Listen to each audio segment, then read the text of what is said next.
Upon the Medway's muddy shore in 1765, a giant framed in English oak was brought to light alive.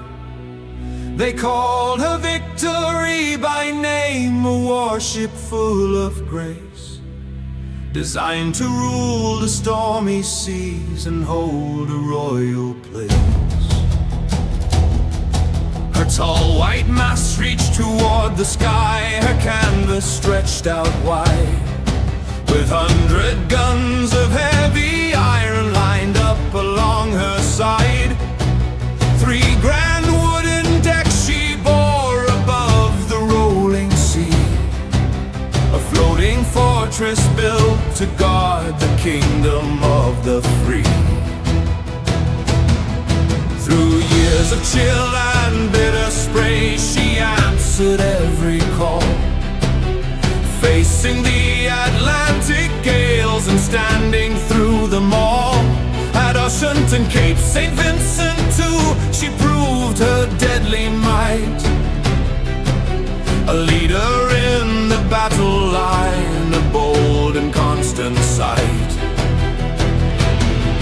When Lord Horatio Nelson came to take the main command, he chose this grand and famous ship to guard his native land.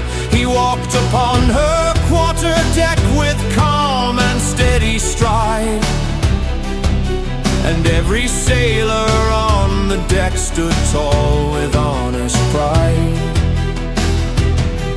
800 men did live and work within her wooden frame, from young and eager powder boys to men of naval fame. They slept in hammocks side by side beneath the heavy beam, and worked the ropes and hauled the sails to serve the British dream. It was the month of October in 1805, when off the coast of Trafalgar the enemy did arrive. The French and Spanish fleets were met in long and sweeping lines across the blue Atlantic waves beneath the bright designs.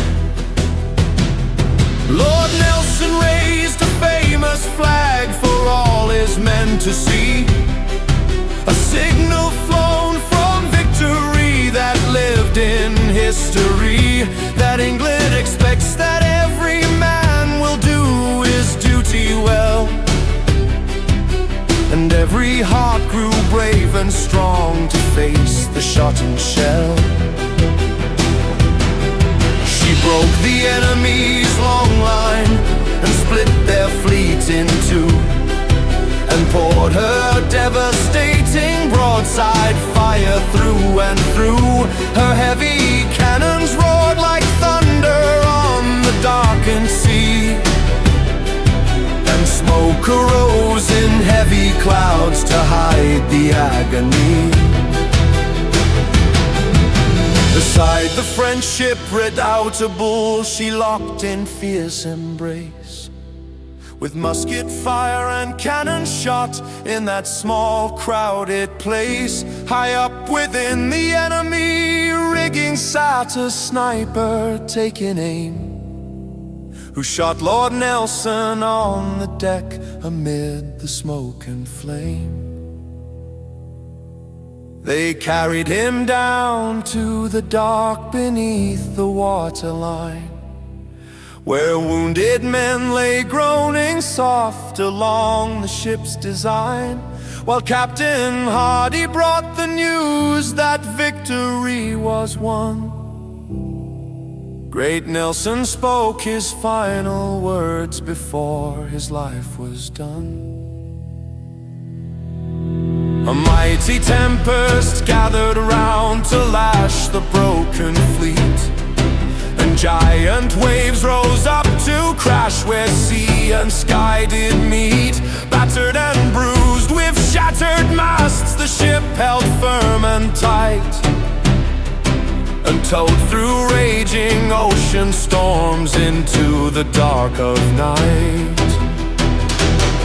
She brought her fallen hero back across the stormy sea, to rest within his native land in silent majesty. The nation mourned the admiral, but honored still the ship, whose name was spoken reverently on every Briton's lip. As decades passed and years rolled on, the steam engine was born, and wooden ships of sail and oak were left to fade forlorn. Yet people rose to save her frame from sinking in the bay, and moved her into dry dock, where she safely rests today.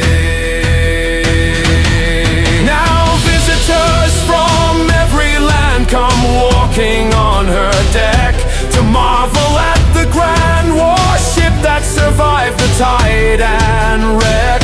The flagship